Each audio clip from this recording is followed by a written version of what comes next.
আসসালামু আলাইকুম। আজকে থেকে আমি আসলে ডিসক্রিট স্ট্রাকচার এই কোর্সটার নিয়ে ক্লাস শুরু করব। এর আগে 2018 সাল থেকে টানা আমি আসলে এই কোর্সটা পড়াই। তো ইউএসএ তে আসার পরে এটা নিয়ে আমার তৃতীয় সেমিস্টার, যেখানে আমি এই ডিসক্রিট স্ট্রাকচার ক্লাসটা নিচ্ছি। তো আমি ভাবলাম, যেহেতু আমি এত এই ক্লাসটা নিয়েছি, সো এইটার উপরে আসলে আমার ভিডিও টিউটোরিয়াল তৈরি করলে ভালো হয়। তো আজকে থেকে আসলে আমি এই টিউটোরিয়ালটা শুরু করার প্ল্যান করছি। জানি না আসলে কতটুকু কন্টিনিউ করতে পারবো, কারণ এইখানে আসলে কাজের বেশ প্রেশার থাকে। তাছাড়া আমার ক্লাসও নেওয়া লাগে রেগুলার, প্রতি সপ্তাহে দুইটা। ওদের হোমওয়ার্কস থাকে, অ্যাসাইনমেন্টস থাকে, এক্সামস থাকে। সো এরপরে আমার নিজেরও পড়ালেখা থাকে, আমি নিজেরও কোর্স করতে হয়। তো সব মিলে আসলে আমি কতটুকু পারবো আমি জানি না কন্টিনিউ করতে, বাট আমি চেষ্টা করবো আর কি, যাতে আমি এই জিনিসটাতে রেগুলার হতে পারি। তো প্রথমে ডিসক্রিট স্ট্রাকচারের জন্য আমরা যেটা দিয়ে শুরু করব, অবশ্যই রোজনের বই আমি ফলো করি। ওটা দেশে থাকতেও করতাম, এখানেও দেখলাম যে সবাই আসলে রোজনের বই ফলো করে। সো আমরা রোজনের বইটা ফলো করব, আর ওইটা থেকেই স্লাইডস গুলা কালেক্ট করা। সো আমি এই স্লাইডস গুলাই ডিসকাস করব। বই থেকে আসলে পড়ানো যেত, কিন্তু আমার কাছে মনে হয় যেহেতু স্লাইডসটা অনেক গুছানো, আর এখানে আসলে স্লাইডস দেখে পড়াতে হয়, সো সেই কারণে আমি আসলে স্লাইডস দিয়ে শুরু করছি। সো প্রথমে আমরা পড়বো প্রথম যে টপিকটা, সেটা propositional logic. So propositional logic জানার আগে আমাদেরকে জানতে হবে যে প্রপোজিশন কি জিনিস। সো প্রপোজিশন হচ্ছে একটা সেন্টেন্স, যেটা হয় আপনার ট্রু হবে অথবা ফলস হবে, কিন্তু দুইটাই একসাথে হতে পারবে না। সো আপনার এটা হয় ট্রু হবে অথবা ফলস হবে, কিন্তু দুইটা একসাথে কখনোই হবে না। সেই জিনিসটাকে আমরা বলছি প্রপোজিশন। সো এখানে আপনি সেন্টেন্সটা দেখতে পাচ্ছেন যে এটা এমন একটা স্টেটমেন্ট, যেটার যে কোনো একটা মাত্র ভ্যালু থাকবে, হয় ট্রু ভ্যালু, না হয় ফলস ভ্যালু। সো এখন কি কি ধরনের এক্সাম্পল হতে পারে? যেমন, moon is made of green cheese. আমরা জানি এই স্টেটমেন্টটা সত্য না, এটা একটা ফলস স্টেটমেন্ট। সো যেহেতু এই স্টেটমেন্টটা ফলস, তার মানে এই ধরনের স্টেটমেন্টকে আমরা বলতে পারবো একটা প্রপোজিশন। ঠিক তেমনি পরে যদি এক্সাম্পলটা দেখি, যে Toronto is the capital of Canada. So Toronto যদি ক্যাপিটাল হয় কানাডার, কিংবা আমরা যদি বলতে পারি Dhaka is the capital of Bangladesh, so সেই ঢাকা অবশ্যই বাংলাদেশের ক্যাপিটাল। সো সেই স্টেটমেন্টটা হবে ট্রু। তার মানে আমরা বলতে পারি যে এই ধরনের স্টেটমেন্ট একটা প্রপোজিশন। যেমন এই যে ডি নাম্বার এক্সাম্পলটা যদি আপনারা দেখেন, যে 1 + 0 = 1, আমরা জানি এই ইকুয়েশনটা একটা সত্য ইকুয়েশন। সো এই ধরনের ইকুয়েশনের ভ্যালু যেহেতু ট্রু, তার মানে আমরা বলতে পারি সেটাও একটা প্রপোজিশন। কিংবা 0 + 0 = 2, আমরা জানি এটা একটা মিথ্যা প্রপোজিশন, সো আমরা বলতে পারি এই স্টেটমেন্টটা একটা ফলস স্টেটমেন্ট এবং এটা একটা প্রপোজিশন। তাহলে কারা আমাদের প্রপোজিশন হবে না? প্রপোজিশন হবে না এই ধরনের এক্সাম্পল গুলা। যেমন এখানে বলা আছে আপনার সিট ডাউন, মানে কোথাও আমাকে বসতে বলা হয়েছে, কিংবা আমাকে সময় জিজ্ঞেস করা হয়েছে, what time is it. So এই ধরনের ক্ষেত্রে আমরা এদেরকে প্রপোজিশন বলতে পারবো না। কেন? কারণ আমি জানি না এখন কয়টা বাজে। এখন যদি 6:30 বাজে আর আমি বলি যে 7টা বাজে, তাহলে কি হলো? স্টেটমেন্টটা মিথ্যা হয়। কিংবা 6:30 বাজে আমি বলছি 6:30টাই বাজতেছে, তার মানে স্টেটমেন্ট আমার সত্য। সো কখন এটা সত্য, কখনো এটা মিথ্যা, এই ধরনের স্টেটমেন্টকে আমরা প্রপোজিশন বলতে পারবো না। ঠিক তেমনি সি আর ডি নাম্বার এক্সাম্পল যদি আপনি দেখেন, সেখানে বলা আছে x + 1 = 2। সো আপনি যদি এক্স এর ভ্যালু এখানে 1 দেন, তাহলে স্টেটমেন্টটা হবে ট্রু। আর যদি আপনি এক্স এর ভ্যালু এখানে 2 দেন, তাহলে স্টেটমেন্টটা হবে ফলস। সো একই স্টেটমেন্ট এক্স এর উপর ভিত্তি করে আপনার কখনো ট্রু হবে, কখনো ফলস হবে। তাহলে এই ধরনের স্টেটমেন্টকেও আমরা প্রপোজিশন বলতে পারবো না। সো প্রপোজিশনের সাথে আমাদেরকে জানতে হবে যে আমরা প্রপোজিশন কিভাবে তৈরি করতে পারি। সো কম্পাউন্ড প্রপোজিশন তৈরি করার জন্য আমাদের কিছু লজিক্যাল কানেকটিভস লাগে, সেগুলো সম্পর্কে আমরা এখন আলোচনা করব। কিন্তু আমরা এতটুকু জানি যে একটা প্রপোজিশনের মাত্র দুইটা ভ্যালু থাকতে পারে, হয় সেটা হবে ট্রু, যেটাকে আমরা টি দিয়ে ডিনোট করি, অথবা সেটা হবে ফলস, যেটাকে আমরা এফ দিয়ে ডিনোট করতে পারি। সো এরপরে চলে আসি আমরা কম্পাউন্ড প্রপোজিশন তৈরি করব কিভাবে। সো প্রথম যেটা আছে সেটা নেগেশন। নেগেশন বলতে বোঝানো হয় যে আমার স্টেটমেন্টটা যেটা থাকবে, অর্থাৎ আমার কোনো স্টেটমেন্ট যদি থাকে পি বা প্রপোজিশন থাকে পি, তাহলে সেটার অপোজিট বা নেগেটিভ ওয়েটা হবে হচ্ছে আমার negation of that proposition.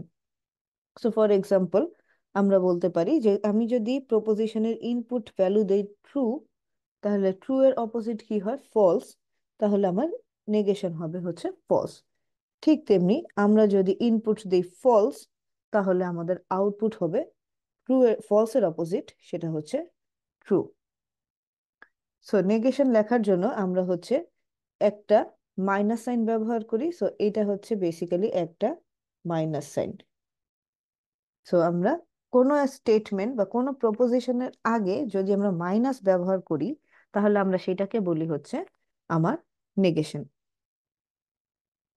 So নেগেশনের জন্য যদি কোনো স্টেটমেন্ট থাকে এরকম যে দ্য আর্থ ইজ রাউন্ড, তাহলে আপনারা বলতে পারেন যে নেগেশনটা হবে the earth is not round. এটাই সবচেয়ে সহজ। কিংবা ওই সেম স্টেটমেন্ট রেখে আপনি জাস্ট শুরুতে বলে দিবেন it is not the case. So আপনি it is not the case that, তারপরে স্টেটমেন্ট যা ছিল অর্থাৎ এই পুরো জিনিসটাকে লিখে দিবেন the earth is not round. So আমার নেগেশনের ক্ষেত্রে কি হবে? আমরা যা ইনপুট দিব ঠিক তার অপোজিটটা আমরা আউটপুট হিসেবে পাবো। এরপরে আছে হচ্ছে আমাদের কনজাংশন। সো কনজাংশনের ক্ষেত্রে কি হয়? কনজাংশন হচ্ছে দুইটা স্টেটমেন্টকে একসাথে করে ফেলে। অর্থাৎ আপনার যদি দুইটা স্টেটমেন্ট এমন থাকে যে আই এম অ্যাট হোম, যেটা দিয়ে আমরা ডিনোট করছি পি, এবং আরেকটা স্টেটমেন্ট যদি থাকে কিউ, যেটা দিয়ে আমরা বলছি ইট ইজ রেইনিং, তাহলে দুইটাকে একসাথে করার জন্য আমরা লিখবো I am at home and it is raining. So আমার যে এই অপারেটরটা, এই অপারেটরটার মানে হচ্ছে অ্যান্ড, অর্থাৎ দুইটা স্টেটমেন্টকে আমরা হচ্ছে অ্যান্ড এর মাধ্যমে জোড়া লাগাচ্ছি এখানে। সো কনজাংশনের ক্ষেত্রে কি হয়? কনজাংশনের ক্ষেত্রে যেটা হবে, আপনার যদি সবগুলো ইনপুট ভ্যালু ট্রু হয়, তাহলে আপনি ট্রু পাবেন। সো আপনি দেখেন পি এর ভ্যালু এখানে ট্রু, কিউ এর ভ্যালু এখানে ট্রু, তার মানে আপনার আউটপুট কি হবে? ট্রু। এছাড়া বাকি সব কম্বিনেশনের ক্ষেত্রে আপনার আউটপুট হবে ফলস, কারণ এখানে প্রত্যেকটা ইনপুট ভ্যালু ট্রু নয়। সো আপনার এন্ড অপারেশনের ক্ষেত্রে যদি দুইটাই আপনার ট্রু হয়, শুধুমাত্র তখনই আপনি বলবেন যে আপনার প্রপোজিশনটা কনজাংশন হচ্ছে ট্রু। আর যদি না হয়, তাহলে বলবেন ফলস। সো এটা মনে রাখার জন্য আপনি মনে রাখবেন যে অল ইনপুট ট্রু, তার মানে আপনি আউটপুট পাবেন হচ্ছে ট্রু। আর বাকি ক্ষেত্রে কি হবে? আদারওয়াইজ আউটপুট হবে ফলস।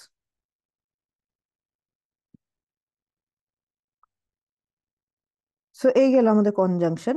এরপরে যে এক্সাম্পলটা আছে সেটা হচ্ছে আমাদের ডিসজাংশন। সো ডিসজাংশনের ক্ষেত্রে কি হয়? আমরা যেমন দুইটা সেন্টেন্সকে এন্ড দিয়ে জোড়া লাগাতাম, ডিসজাংশনের ক্ষেত্রে হবে যে আমরা দুইটা সেন্টেন্সকে ভাগ করছি অর এর মাধ্যমে। সো যদি আপনার স্টেটমেন্টটা আগের মতনই থাকে আই এম এট হোম, যেটা দিয়ে আমরা বলছি পি, এবং কিউ দিয়ে আমরা বলছি ইট ইজ রেইনিং, তাহলে আমার পি অর কিউ হবে I am at home or it is raining. So আমি দুইটা স্টেটমেন্টের মাঝে শুধুমাত্র অর অপারেশনটাকে ব্যবহার করব। সো এই জিনিসটা দিয়ে বোঝানো হচ্ছে আমার অর অপারেশন। এটা হচ্ছে আমার অর এর সিম্বল। সো এই ক্ষেত্রেও আপনি কি করবেন? আপনার যদি সবগুলো ইনপুট ফলস হয়, শুধুমাত্র তখনই আপনি আউটপুটে পাবেন ফলস। এছাড়া বাকি সব ক্ষেত্রে আপনার আউটপুট আসবে হচ্ছে ট্রু। তাহলে আপনি দেখতে পাচ্ছেন ট্রু ট্রু কম্বিনেশনের জন্য আসবে ট্রু, ট্রু ফলস কম্বিনেশনের জন্য আসবে ট্রু, এবং ফলস ট্রু কম্বিনেশনের জন্য আসবে ট্রু। সো সবগুলো ক্ষেত্রে আপনি ট্রু পাবেন। শুধুমাত্র যখন সবগুলো ইনপুট ফলস, তখনই আপনি পাচ্ছেন এটার আউটপুট ফলস। সো এটার ক্ষেত্রে আমরা লিখতে পারি অল ইনপুট ফলস, এর মানে হচ্ছে আপনার আউটপুট হবে ফলস। আদারওয়াইজ আপনার আউটপুট হবে ট্রু। সো একটু যদি আপনারা খেয়াল করেন দেখতে পাবেন কনজাংশন আর ডিসজাংশনের মধ্যে স্লাইটলি একটু ডিফারেন্স আছে।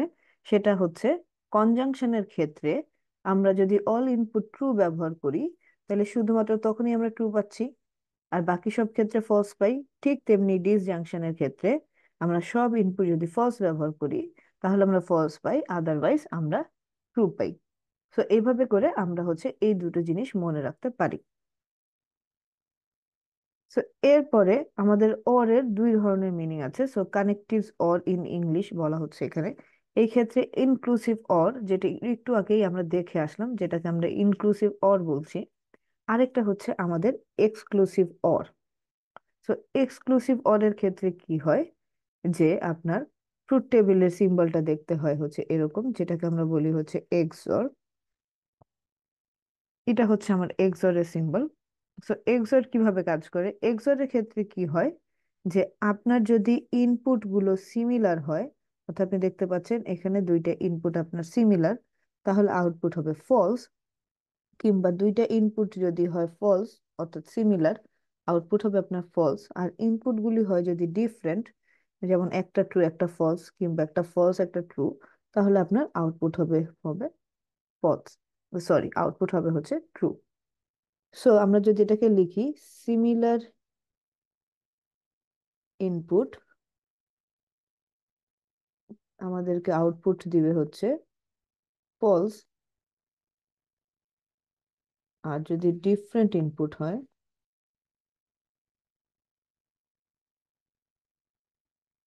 তাহলে আমাদের আউটপুট হবে হচ্ছে ট্রু।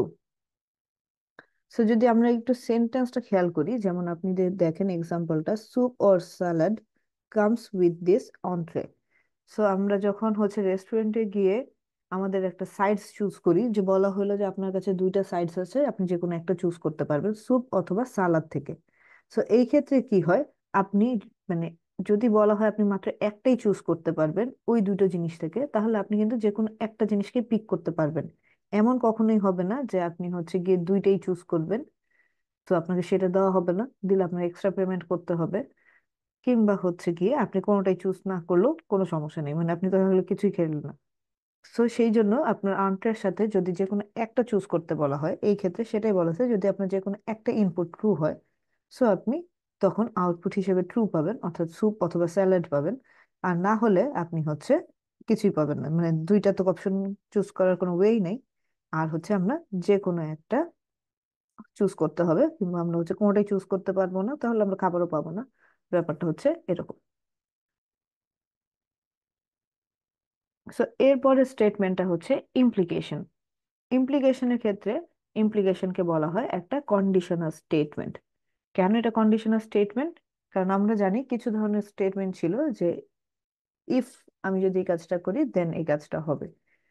সো এই ব্যাপারটা হচ্ছে কন্ডিশনাল স্টেটমেন্ট। যেমন এখানে এক্সাম্পল দেওয়া আছে যে আই এম এট হোম, যদি এইটা আপনার পি হয় আর কিউ যদি হয় ইট ইজ রেইনিং, তাহলে আপনার স্টেটমেন্টটা হবে if I am at home then it is raining. তার মানে আমি যদি ঘরে থাকি তাহলে বৃষ্টি হবে। এই ধরনের স্টেটমেন্ট গুলোকে আমরা বলি হচ্ছে কন্ডিশনাল স্টেটমেন্ট, যে আমার ঘরে থাকার আমি যদি ঘরে থাকি তাহলে বৃষ্টি হবে, নাহলে বৃষ্টি হবে না। তো এই ধরনের কথাকে বলা হয় হচ্ছে আপনার কন্ডিশনাল স্টেটমেন্ট। এখন কন্ডিশনাল স্টেটমেন্টের ক্ষেত্রে প্রথমে যে প্রপোজিশনটা থাকে সেটাকে আমরা বলি হচ্ছে হাইপোথেসিস, আর পরে যে প্রপোজিশনটা থাকে তাকে আমরা বলি হচ্ছে কনক্লুশন। অর্থাৎ আমার হাইপোথেসিসের উপর ডিপেন্ড করে আমরা হচ্ছে একটা কনক্লুশন পেতে পারি। তো এই ধরনের স্টেটমেন্টকে আমরা বলি হচ্ছে কন্ডিশনাল স্টেটমেন্ট। তাহলে সেটার ট্রুথ টেবিলটা আমরা কিভাবে তৈরি করতে পারি? সেটা ট্রুথ টেবিল তৈরি করার জন্য আমরা যেটা করি সেটা হচ্ছে যে যদি আপনার পি এর ভ্যালু ট্রু হয়, সো আমরা হচ্ছে এইভাবে লিখতে পারি যে পি না লিখে লিখবো হচ্ছে হাইপোথেসিস। আমার যদি হাইপোথেসিস ট্রু হয় তাহলে আমাদের আউটপুট হবে হচ্ছে কনক্লুশন। আর যদি আমাদের হাইপোথেসিস ফলস হয়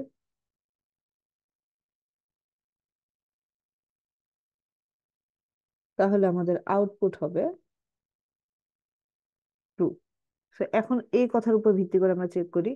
সো আমাদের এই ক্ষেত্রে আমাদের হাইপোথিসিস হচ্ছে ট্রু, অর্থাৎ পি মানে তো আমাদের হাইপোথিসিস বলা হলো, হাইপোথিসিস। আর এই ক্ষেত্রে আমাদের কিউ হচ্ছে কনক্লুশন, এবং আমাদের এটা হচ্ছে ইমপ্লিকেশন সাইন, ইমপ্লাইজ। সো যদি আমাদের ইনপুট ভ্যালু হয় ট্রু, অর্থাৎ হাইপোথিসিস হয় ট্রু, তাহলে আউটপুট হবে কনক্লুশনে যা আছে তাই। সো কনক্লুশনে এখানে টি আছে, সো আমরা টি বসাবো। কনক্লুশনে ফলস আছে, সো আমরা ফলস বসাবো। ঠিক তেমনি যদি আমাদের আউটপুট হয়, সরি, আমাদের ইনপুট হয় ফলস, অর্থাৎ হাইপোথিসিস আমাদের ফলস, তাহলে আমরা কনক্লুশনে কি আছে সেটা চেক করবো না, আমরা ডিরেক্টলি আউটপুট হিসেবে লিখে দিব হচ্ছে ট্রু। এখন এই জিনিসটা আমরা আসলে কেন করি, বা আপনাদের মনে হতে পারে যে এই লজিকটা আসলে কোত্থেকে এলো। তো সেটার জন্য আমরা হচ্ছে একটা এক্সাম্পল দেখবো। যেমন আমার সবচেয়ে পছন্দের এক্সাম্পল হচ্ছে এইটা, if I am elected then I will lower the taxes. So আমরা যদি এইখানে ছোট্ট করে আমাদের কন্ডিশন গুলো লিখে ফেলি, যেমন ছিল আমাদের কি, true, true, true, false, false, true, false, false. So এটা হচ্ছে আমাদের ইনপুট ভ্যালু। সো আমাদের ইনপুট যদি হয় ট্রু, আউটপুট হবে হচ্ছে কিউ এ যা ছিল তাই। আর আমাদের ইনপুট যদি হয় ফলস, তাহলে আমাদের আউটপুট হবে হচ্ছে ট্রু। আচ্ছা, সো ধরে নিলাম আমাদের আই এম ইলেক্টেড এটা ট্রু, এটা এটা আমাদের পি, এটা আমাদের কিউ। সো যদি আমাদের দুইটাই ট্রু হয়, তাহলে এই স্টেটমেন্টটা ট্রু কেন হবে? আমি একটা ইলেকশনে জিতেছি, এবং এরপরে আমি আমার কথা রেখেছি, আমি যে ট্যাক্স মানে লো লো করে ফেলবো, সো আমি সেটা রিডিউস করে ফেলতে পারছি। সো তার মানে আমি যে কথাটা দিয়েছিলাম সেটা আমি রাখতে পেরেছি, সো আমার স্টেটমেন্টটা ট্রু। আচ্ছা, এবার আসি ফলস এর ক্ষেত্রে। তো এরপরের কম্বিনেশনটা ছিল হচ্ছে ট্রু আর ফলস। সো এই ক্ষেত্রে কি হবে? এই ক্ষেত্রে আমার ইনপুট যদি হয় ট্রু, আমি ইলেকশনে জিতেছি, কিন্তু আমি ট্যাক্স কমাই নাই। সো আমি জিতেছি ঠিকই, কিন্তু আমি আমার কথা রাখি নাই। তার মানে আমার যে স্টেটমেন্টটা ছিল সেটা মিথ্যা প্রমাণিত হয়েছে, তার মানে আমি অ্যাকচুয়ালি মিথ্যা বলেছি, সো এটা হচ্ছে ফলস একটা স্টেটমেন্ট। আচ্ছা, এর পরের কন্ডিশন হচ্ছে যদি আমার পি এর ভ্যালু হয় ট্রু।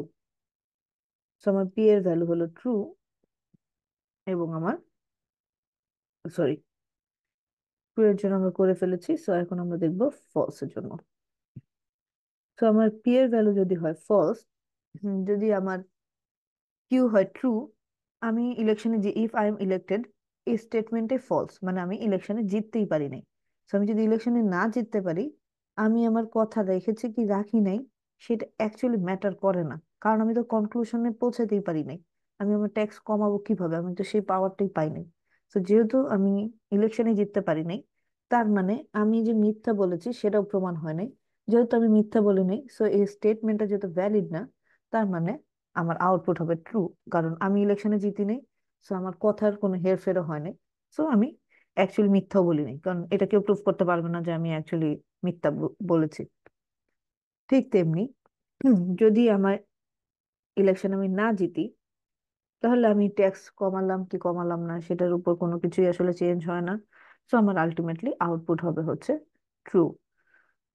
সো সেই জন্য আহ আপনার কন্ডিশনাল স্টেটমেন্টের ক্ষেত্রে আমার ইনপুটে, অর্থাৎ আমার হাইপোথেসিস যদি ট্রু হয়, তাহলে আমার কনক্লুশনের উপর বেস করবে আমার রেজাল্ট। আর যদি আমার হাইপোথেসিস ফলস হয়, তাহলে আমার কনক্লুশনের উপর কোনো কিছু ডিপেন্ড করবে না, এবং আমি সরাসরি বলে দিব যে আমার আউটপুট হচ্ছে ট্রু। তো এই ধরনের স্টেটমেন্টকে আমরা হচ্ছে বিভিন্ন ভাবে লিখতে পারি, যেমন হচ্ছে if p then q, if p comma q, q unless minus p. So বিভিন্ন ভাবে এই ধরনের স্টেটমেন্ট গুলোকে লেখা যায়। এরপরে চলে আসি আমরা তিনটা ছোট ছোট জিনিসে, একটা হচ্ছে converse, contrapositive and inverse. So এই তিনটা জিনিস কি? তো আমরা কন্ডিশনাল স্টেটমেন্ট জানি যে পি ইমপ্লাইজ কিউ, এইভাবে আমরা হচ্ছে কন্ডিশনাল স্টেটমেন্ট লিখতে পারি।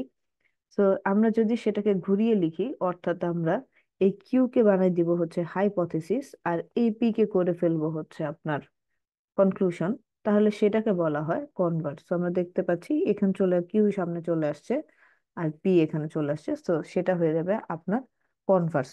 তো যদি কোনো স্টেটমেন্ট এমন থাকে, ইট ইজ রেইনিং,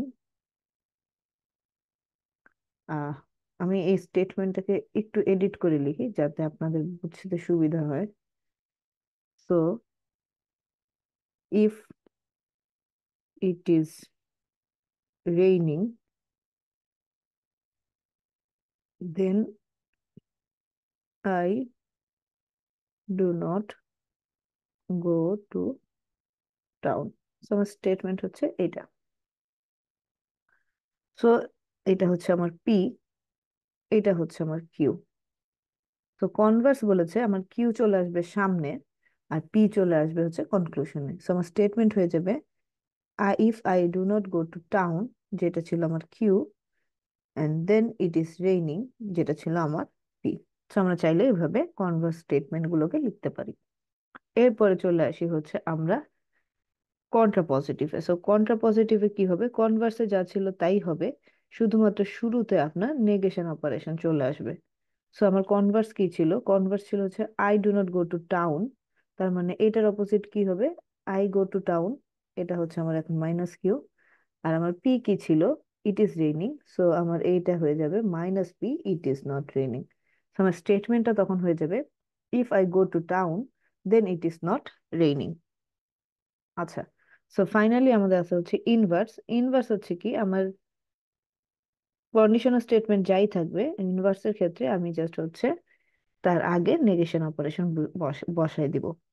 সো যেমন আমার স্টেটমেন্ট ছিল if it is raining, so আমার পি হয়ে যাবে এখন it is not raining, that is minus p. And I do not go to town, সেটা ছিল আমার কিউ, সো সেটা হয়ে যাবে I will go to town, এটা হয়ে যাবে আমার মাইনাস কিউ। সো আমার স্টেটমেন্টটা হয়ে যাচ্ছে এই ক্ষেত্রে if it is not raining, then I will go to town. So এইভাবে করে আমাদের যে কোনো কন্ডিশনাল স্টেটমেন্টকে আমরা হচ্ছে কনভার্স, কন্ট্রা পজিটিভ বা ইনভার্স করতে পারি। সো ফাইনাল যেই আমাদের মানে লজিক্যাল অপারেশনটা আছে সেটা হচ্ছে বাই কন্ডিশনাল অপারেশন। তো বাই কন্ডিশনালের ক্ষেত্রে কি হয়, এটা হচ্ছে আমার বাই কন্ডিশনাল অপারেশনের সাইন, এবং এটা শুধুমাত্র আমরা বুঝাই যে P if and only if. তো আমাদের কিওয়ার্ডটা হবে এই ক্ষেত্রে ইফ অ্যান্ড অনলি। তো আপনার স্টেটমেন্ট যদি হয় পি, এবং আমরা যদি বলি পি মানে হচ্ছে আই এম অ্যাট হোম, আর আমার কিউ মানে হচ্ছে ইট ইজ রেইনিং, তার মানে P if and only if এই জিনিসটাকে আমরা বসাবো হচ্ছে এভাবে, I am at home if and only if it is raining. So এটা আমার পি, দেন আমি if and only if use করব, এরপরে লিখবো ইট ইজ রেইনিং, যেটা আমার কিউ। সো এই ট্রুথ টেবিলটা আপনারা কিভাবে তৈরি করতে পারবেন, এটা হচ্ছে এক্স অর এর অপোজিট। এখানে আমি ছোট্ট করে লিখে দিই যে অপোজিট অফ এক্সর। এটা লেখা বলার মানে হচ্ছে যে আপনারা যাতে সহজে মনে রাখতে পারেন। সো এক্সরের ক্ষেত্রে কি হতো, আমার যদি ডিফারেন্ট আউটপুট থাকতো তাহলে আমরা, সরি আমাদের যদি ডিফারেন্ট ইনপুট থাকতো তাহলে আমরা আউটপুট লিখতাম হচ্ছে ট্রু। সো এই ক্ষেত্রে আপনারা দেখেন আমার ডিফারেন্ট সেট অফ ইনপুট, তার মানে আমার আউটপুট হবে হচ্ছে ফলস। সো ডিফারেন্ট ইনপুট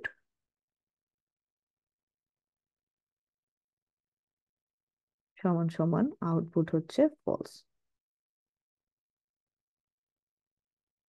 আর যদি আমার সিমিলার ইনপুট হয়, যেমন দুইটাই ট্রু কিংবা দুইটাই ফলস, তাহলে আমার আউটপুট হবে হচ্ছে ট্রু।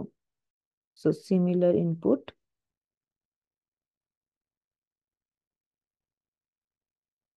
সমান সমান আউটপুট হচ্ছে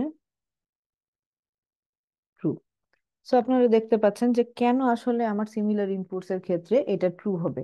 এখানে বলাই হয়েছে ইফ এন্ড অনলি ইফ, তার মানে যদি আমার এই প্রপোজিশনের মধ্যে অর্থাৎ আমার হাইপোথেসিস এবং কনক্লুশন, আমার দুইটাই যে প্রপোজিশন একটা আরেকটার উপর ডিপেন্ড করবে, সেই দুইটা যদি একই না হয় তাহলে আমাদের আউটপুটটা ভ্যালিড হবে না। তো সেই জন্য আমার ইনপুট সেটকে অবশ্যই সিমিলার হতে হবে। সো দুইটাই যদি ট্রু হয় আমি বলবো এটা ট্রু, কিংবা দুইটাই যদি ফলস হয় তাহলে আমি বলবো ট্রু। আদারওয়াইজ বাকি সব ক্ষেত্রে আউটপুট হচ্ছে ফলস। তো সেটাকে আমরা আরো অন্যভাবেও লিখতে পারি, if p then q and conversely, or হচ্ছে পি ইফ কিউ, অথবা p is necessary and sufficient for q. So আপনি চাইলে স্টেটমেন্ট গুলোকে শুধুমাত্র ইফ অ্যান্ড অনলি ইফ না লিখেও অন্যভাবে ব্যবহার করতে পারেন। সো এখন প্রপোজিশন তো আমরা জানলাম, সো আমরা কিভাবে এই ট্রুথ টেবিল গুলো অ্যাকচুয়ালি তৈরি করব। সো আমাদের রো কিভাবে তৈরি করব, রো এর জন্য আমার যতগুলো পসিবল কম্বিনেশন অফ ভ্যালুস হয় ততগুলা আমার রো তৈরি করতে হবে। এখন সেটা আমরা কিভাবে বুঝবো? সো ধরেন আপনার প্রপোজিশন দেওয়া হলো এরকম কিছু একটা। সো এই কম্পাউন্ড প্রপোজিশনটার আউটপুট বা ট্রুথ টেবিল আপনাকে বের করতে বলা হলো। সো আপনি যদি সেটা বের করতে চান তাহলে কি করবেন? আপনাকে দেখতে হবে যে আপনার এখানে ইনপুট সেট আছে কয়টা। আপনার ইনপুট হচ্ছে এখানে তিনটা। তার মানে আপনার কম্বিনেশন লাগবে হচ্ছে 2 to the power number of inputs. Inputs না লিখে আমি লিখি নাম্বার অফ প্রপোজিশন তাহলে। সো এটা হবে হচ্ছে আপনার 2 to the power number of প্রপোজিশনস।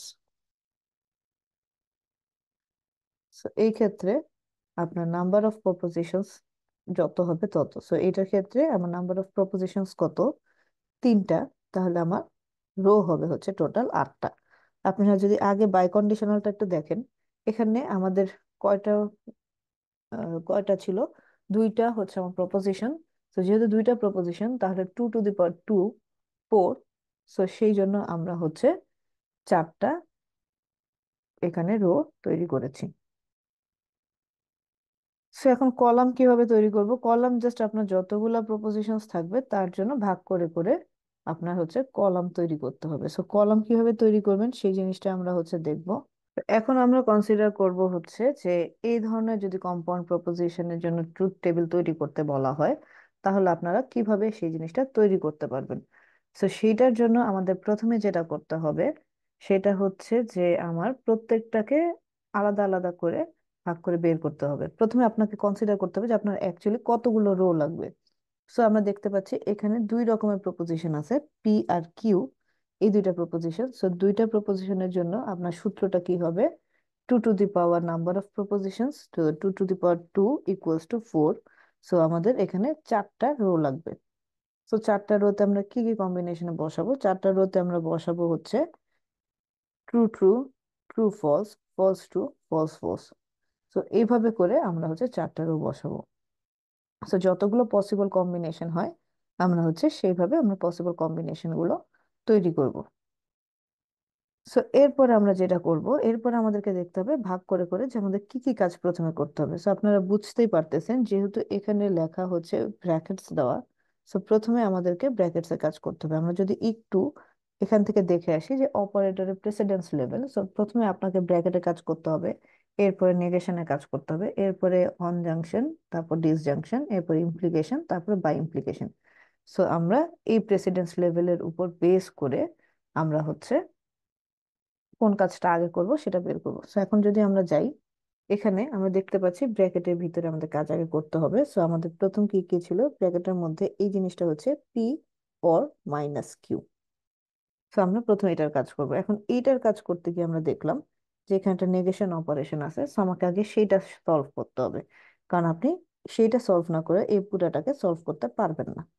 তো আমরা কি করলাম তাহলে? প্রথম আমরা যে এক্সট্রা কলামটা তৈরি করলাম সেটা হচ্ছে মাইনাস কিউ এর জন্য, যেহেতু আমাদের ওর ভ্যালুটা বের করা লাগবে। তো আমরা মাইনাস কিউ এর জন্য একটা কলাম তৈরি করলাম। এবং আমরা জানি নেগেশনের ট্রুথ টেবিলটা হচ্ছে এমন, এটা হচ্ছে ট্রুথ টেবিল অফ নেগেশন।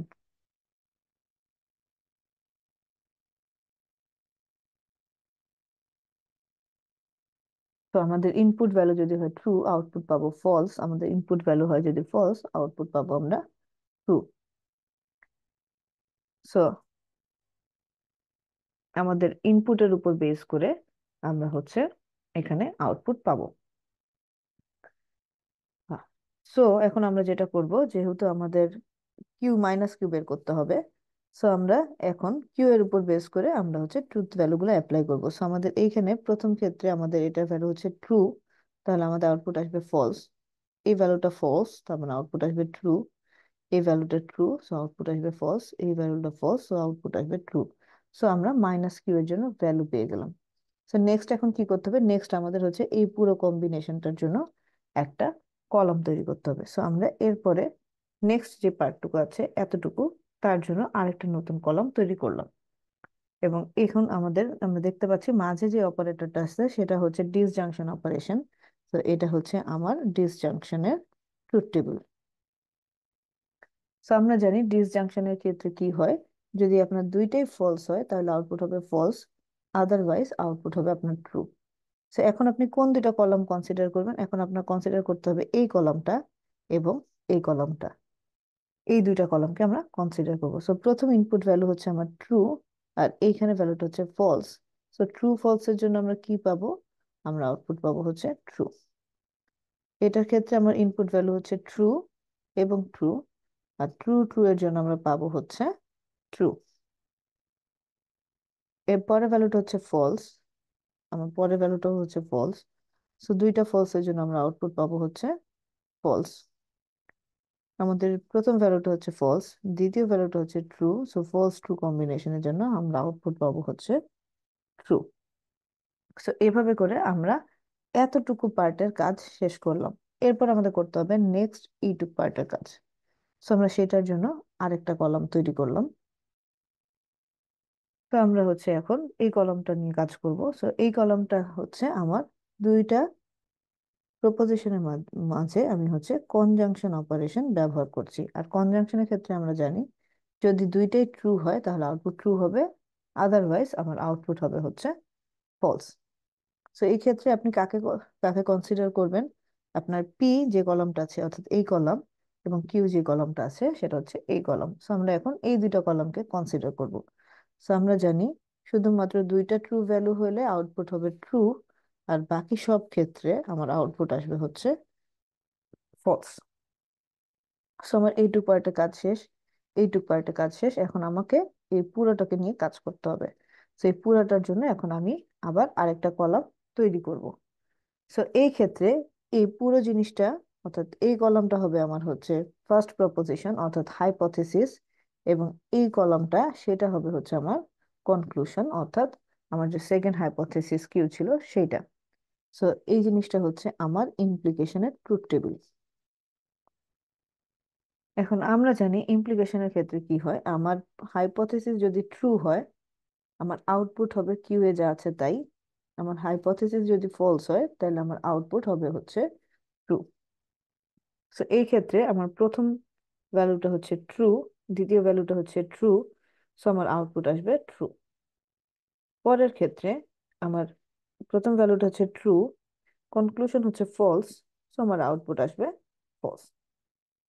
পরের ক্ষেত্রে আমার যেহেতু প্রথম ভ্যালুটাই ফলস তাহলে আমি আর কনসিডার করব না যে এখানে কি আছে, আমি সরাসরি এখানে বসিয়ে দিব হচ্ছে ট্রু। এবং লাস্ট ক্ষেত্রে আমার কি আছে, এখানে আছে ট্রু, সো আমি দেখবো আমার কিউতে কি ভ্যালু আছে অর্থাৎ পরের প্রপোজিশনটা কি আছে, যেহেতু এটা ফলস সো আমি আউটপুটে বসাই দিব হচ্ছে ফলস। সো ফাইনালি আমি এভাবে করে একটা কম্পাউন্ড প্রপোজিশনের ট্রুথ টেবিল তৈরি করতে পারি। সো এই ছিল আমাদের অপারেটর প্রেসিডেন্স লেভেল, যেটা নিয়ে আমরা অলরেডি কথা বলেছি। সো লাস্ট যে জিনিসটা নিয়ে কথা বলবো সেটা হচ্ছে কিভাবে আমরা হচ্ছে এই সেম জিনিসগুলোকে বুলিয়ান ভ্যালু অর্থাৎ বুলিয়ান ভ্যালু মানে হচ্ছে যে যে ভ্যারিয়েবলের অ্যাকচুয়ালি দুইটা ভ্যালু থাকতে পারে, ট্রু অথবা ফলস, কিংবা জিরো অথবা ওয়ান। সো কম্পিউটার যেহেতু ইনফরমেশন বিটে রিপ্রেজেন্ট করে, তো সে হচ্ছে শুধুমাত্র বিট ভ্যালু গুলোকে বুঝতে পারে, এবং সেই বিট ভ্যালু দুইটা হচ্ছে একটা জিরো, একটা হচ্ছে ওয়ান। তো আমরা জেনারেলি যেটা করি সেটা হচ্ছে আমরা ওয়ান দিয়ে হচ্ছে ট্রু কে রিপ্রেজেন্ট করি, আর হচ্ছে জিরো দিয়ে আমরা ফলস কে রিপ্রেজেন্ট করি। সো আমাদের এই বিট ভ্যালু জিরো মানে হচ্ছে ফলস, যেটা আমরা লজিক্যাল অপারেশনে দেখেছি, এবং আমার ওয়ান মানে হচ্ছে ট্রু। সো এখন আমরা বিট অপারেশনস গুলো কিভাবে করতে পারি? সো বিট অপারেশনস এর ক্ষেত্রে এই যে সাইনটা, এটা দেখে আপনাদের মনে আছে যে কনজাংশন, যেটা আমরা এন্ড বলি বা লজিক্যাল এন্ড বলা হয়, বা বিট ওয়াইজ এন্ডও বলতে পারেন। সো এখানে যেহেতু লজিক্যাল না বিট ওয়াইজ অপারেশন হচ্ছে, সো এটাকে হচ্ছে বিট ওয়াইজ এন্ড বলবো আমরা। আচ্ছা, এইটা হচ্ছে আমাদের ডিসজাংশন, যেটা হচ্ছে অর, আর এটা হচ্ছে আমাদের এক্সর। সো আমরা জানি কনজাংশন বা এন্ড অপারেশনের ক্ষেত্রে কি হয়, যদি আপনার দুইটা ভ্যালু ওয়ান অথবা ট্রু হয় তাহলে আউটপুট ওয়ান আসবে, আদারওয়াইজ অলওয়েজ ফলস অথবা জিরো পাবেন। যদি আপনার দুইটা ভ্যালু ফলস হয় তাহলে আপনি 0 পাবেন, আদারওয়াইজ অলওয়েজ 1 পাবেন। এটা হচ্ছে ডিসজাংশনের ক্ষেত্রে। আর এক্সঅর এর ক্ষেত্রে যদি আপনার ভ্যালুগুলো সিমিলার হয় তাহলে আপনি পাবেন হচ্ছে 0 অথবা ফলস। আর আপনার ভ্যালু যদি ডিফারেন্ট হয় তাহলে আপনি আউটপুট পাবেন হচ্ছে 1 অথবা ট্রু। সো সেগুলোকে বলা হয় বিট ওয়াইজ অপারেশন অথবা বিট অপারেশনস। তো যদি আপনাকে এরকম বলা হয় যে আমরা হচ্ছে দুইটি স্ট্রিং দেওয়া আছে, ওখানে স্ট্রিং গুলোর মধ্যে আপনার হচ্ছে বিট ওয়াইজ এন্ড অর অথবা এক্সঅর অপারেশন করতে হবে, তাহলে আমরা কিভাবে করব? সো বিট স্ট্রিং কি জিনিস? বিট স্ট্রিং হচ্ছে একটা সিকোয়েন্স অফ জিরো অথবা মোর বিটস, অর্থাৎ একটা স্ট্রিং যেখানে আপনার হচ্ছে অনেকগুলো মানে অনেকগুলা হচ্ছে বিট ভ্যালু থাকতে পারে, অথবা জিরো সংখ্যক বিট ভ্যালুও থাকতে পারে। তো সেটাকে আমরা বলি হচ্ছে bit string. So bit string এর লেন্থ কিভাবে কাউন্ট করবেন? একটা আসলে যতগুলা বিট থাকে একটা স্ট্রিং এর মধ্যে সেটাকেই ওর লেন্থ বলা হয়। যেমন এই ক্ষেত্রে আপনারা দেখতে পাচ্ছেন এখানে হচ্ছে 9টা বিট আছে, তার মানে এই স্ট্রিং এর লেন্থ হচ্ছে 9। সো এখন আমরা দেখবো কিভাবে bitwise and or XOR operation করা যায়। এটা দেখতে পাচ্ছেন, এটা হচ্ছে এন্ড, এটা হচ্ছে আমার বিট ওয়াইজ অর, এটা হচ্ছে আমার বিট ওয়াইজ এক্সঅর। সো আমরা এখন বিট ওয়াইজ অপারেশন মানে হচ্ছে আপনার প্রথম স্ট্রিং এর প্রথম বিটের সাথে দ্বিতীয় স্ট্রিং এর প্রথম বিটকে আপনি হচ্ছে ক্যালকুলেট করবেন, অর্থাৎ এই জিরোর সাথে এই ওয়ান কে। সো আমরা জানি এন্ড এর ক্ষেত্রে, এন্ড এর ক্ষেত্রে কি হয় আপনারা জানেন, অল ওয়ান, দেন হচ্ছে আপনারা পাবেন ওয়ান, আদারওয়াইজ জিরো। সো এখানে দুইটাই কি ওয়ান? না, তাহলে জিরো বসাবো। এই ক্ষেত্রে দুইটা কি ওয়ান? না, তাহলে আমরা জিরো বসাবো। এই ক্ষেত্রে দুইটাই কি ওয়ান? হ্যাঁ, এখানে দুইটাই ওয়ান, সো আমরা এখানে ওয়ান বসাবো। এই ক্ষেত্রে দুইটাই জিরো, সো আমরা জিরো বসাবো। এই ক্ষেত্রে দুইটাই ওয়ান, সো আমরা ওয়ান বসাবো। সো এইভাবে করে আমরা বিট ওয়াইজ এন্ড অপারেশন করতে পারি। এরপর আসছে হচ্ছে আমার bit wise or operation. So bit wise or অপারেশনের ক্ষেত্রে আমরা কি করব? আমরা হচ্ছে জানি যে অল জিরো হলে আউটপুট হবে হচ্ছে জিরো, আদারওয়াইজ ওয়ান। সো এই ক্ষেত্রে প্রথমটার ক্ষেত্রে জিরো আর ওয়ানের কম্বিনেশন, সো আউটপুট হবে ওয়ান। এখানে একটা ওয়ান একটা জিরো, সো ওয়ান। এখানে একটা ওয়ান একটা, দুইটাই ওয়ান, সো আউটপুট হবে ওয়ান। এখানে দুইটাই জিরো, যেহেতু সবগুলা জিরো, সো আমরা জিরো বসাবো। এবং এখানে দুইটাই ওয়ান, সো আমরা ওয়ান বসাবো। এরপরে হচ্ছে আছে এক্সঅর অপারেশন। সো এক্সঅর এর ক্ষেত্রে কি হবে? এক্সঅর এর ক্ষেত্রে হচ্ছে যদি আপনার সিমিলার ইনপুট হয়, সিমিলার হলে হবে হচ্ছে জিরো, ডিফারেন্ট যদি হয় তাহলে আপনি বসাবেন হচ্ছে one. So input set different, yes, তাহলে one. Input set different, one. Input set similar, zero. Input set similar, zero. Input set similar, zero. So এভাবে করে আমরা হচ্ছে বিট স্ট্রিং এর যে বিট ওয়াইজ অপারেশন গুলো আছে সেগুলা করতে পারি। তো আজকের ভিডিও আমাদের এই পর্যন্তই। আমরা হচ্ছে প্রথম প্রপোজিশনাল লজিক রিলেটেড যা যা কিছু আছে সবকিছু আজ হচ্ছে আমরা ডিসকাস করেছি। যদি আমি ভালো পজিটিভ রেসপন্স পাই হয়তো আমি এই ভিডিওগুলো কন্টিনিউ করব, আর যদি না পাই হয়তো বা নিজেও মোটিভেশন হারিয়ে ফেলবো এবং কন্টিনিউ করবো না। তো আমাকে জানাবেন যে আপনাদের আসলে ভিডিওগুলো কেমন লাগছে, বা অ্যাকচুয়ালি আমার ডিসক্রিট ক্লাস থেকে আপনারা কিছু শিখতে পারছেন কিনা। সো আজকের আমাদের আলোচনা এই পর্যন্তই। ধন্যবাদ সবাইকে।